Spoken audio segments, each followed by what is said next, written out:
तरंगों के प्रकार। हमने तरंगों को यांत्रिक, अयांत्रिक, अनुप्रस्थ, अनुदैर्ध्य के रूप में वर्गीकृत किया है और अब तरंगों का एक और वर्गीकरण है जो माध्यम की उपलब्धता पर निर्भर करता है। देखिए, जब भी कोई स्रोत तरंग उत्पन्न करता है तो वह बस तरंग ही होती है। तरंग और केवल तरंग, केवल उसके चारों ओर का माध्यम यह तय करेगा कि वह तरंग प्रगतिशील होगी या स्थिर। मान लीजिए कोई व्यक्ति अपनी छत पर बोल रहा है तो स्पष्ट है कि उसके पास खुला माध्यम है और वह जो भी ध्वनि उत्पन्न कर रहा है, यहाँ तक कि अगर वह गा भी रहा है तो उत्पन्न होने वाली तरंगें प्रगतिशील होंगी और इसके अलावा ये 3 आयामों में होंगी, कोई प्रतिबंध नहीं है। लेकिन मान लीजिए वही व्यक्ति अब एक ध्वनिरोधी आयताकार छोटे डिब्बे में बंद है और वह उसी के भीतर बंद है।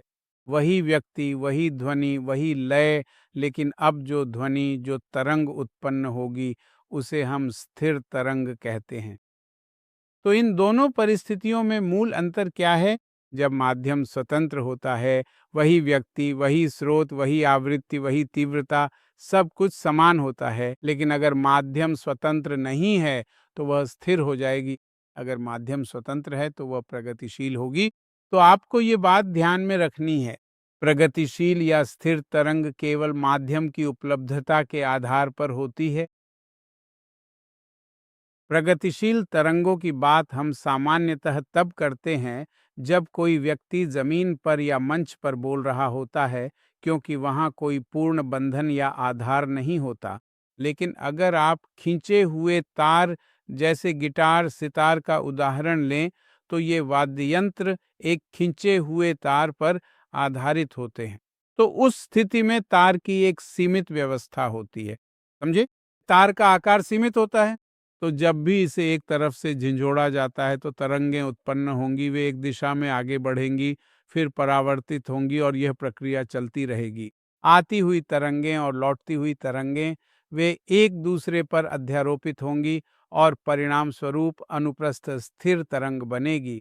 तो अब जो निष्कर्ष निकालना है वह यह है कि जिन वाद्य यंत्रों में किसी तार को दोनों सिरों पर कसकर बांधा जाता है, उन तार वाले वाद्य यंत्रों में हमारे पास स्थिर तरंगें होंगी जो स्पष्ट रूप से अनुप्रस्थ होंगी।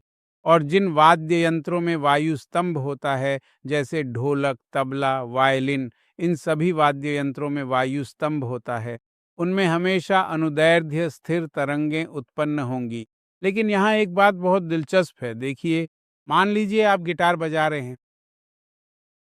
गिटार में तार की कुछ सीमित लंबाई होती है। तार को एक सिरे पर झटका जाता है और ध्वनि उत्पन्न होती है। ये बात समझाना बहुत मजेदार है कि तार अनुप्रस्थ स्थिर तरंगें उत्पन्न कर रहा है। तार में, इसमें कोई संदेह नहीं, अनुप्रस्थ स्थिर तरंगें उत्पन्न होती हैं। लेकिन आप कल्पना कीजिए, क्या आप सुन सकते हैं? क्या आप अनुप्रस्थ तरंगों पर प्रतिक्रिया कर सकते हैं?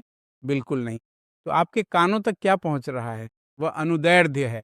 तो आप कह सकते हैं कि जब खींचे हुए तार में अनुप्रस्थ स्थिर तरंगें उत्पन्न होती हैं, उसी के साथ साथ वायु स्तंभ में भी दोलन विकसित हो जाते हैं और वायु स्तंभ में अनुदैर्ध्य तरंगें उत्पन्न होंगी और हम उन्हीं पर प्रतिक्रिया करते हैं।